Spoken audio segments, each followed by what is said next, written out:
എന്റെ പ്രിയപ്പെട്ട കുഞ്ഞേ, ഈ അടുത്ത കാലത്തായി കണ്ണാടിയിൽ നോക്കുമ്പോൾ നിന്നെത്തന്നെ തിരിച്ചറിയാൻ നിനക്ക് ബുദ്ധിമുട്ടാണെന്ന് എനിക്കറിയാം.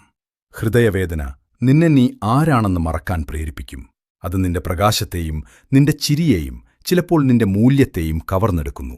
എന്നാൽ ഇന്ന് ഞാൻ പറയുന്നത് വ്യക്തമായി കേൾക്കുക. നീ ഇപ്പോഴും വിലപ്പെട്ടവനാണ്. നീ ഇപ്പോഴും സ്നേഹിക്കപ്പെടുന്നു. നീ ഇപ്പോഴും എന്റേതാണ്. കാര്യങ്ങൾ എന്തുകൊണ്ടാണ് തകർന്നതെന്ന് മനസ്സിലാക്കാൻ നീ ഒരുപാട് സമയം ചിലവഴിച്ചു. നിനക്കൊന്നിനും തികയാതെ പോയല്ലോ എന്ന് നീ നിന്നെത്തന്നെ കുറ്റപ്പെടുത്തി.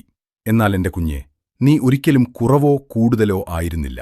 ഞാൻ നിന്നെ ചേർത്തുപിടിക്കുന്നതുപോലെ നിന്റെ ഹൃദയത്തെ ചേർത്തുപിടിക്കാൻ കഴിയാത്ത ഒരാൾക്കാണ് നീ നിന്റെ ഹൃദയം നൽകിയത്. അവർ നിന്നെ വിട്ടുപോയിട്ടുണ്ടാകാം, പക്ഷെ ഞാൻ ഒരിക്കലും നിന്നെ വിട്ടുപോയിട്ടില്ല. നീ നൽകിയ സ്നേഹം ഒരിക്കലും വെറുതെയായില്ല. അത് പരിശുദ്ധമായിരുന്നു. നിനക്ക് എത്രത്തോളം കരുതാൻ കഴിയുമെന്നും എത്ര ശക്തമായി സ്നേഹിക്കാൻ കഴിയുമെന്നും അത് കാണിച്ചു തന്നു. നിന്റെ ഹൃദയം ഒരു വിസ്മയ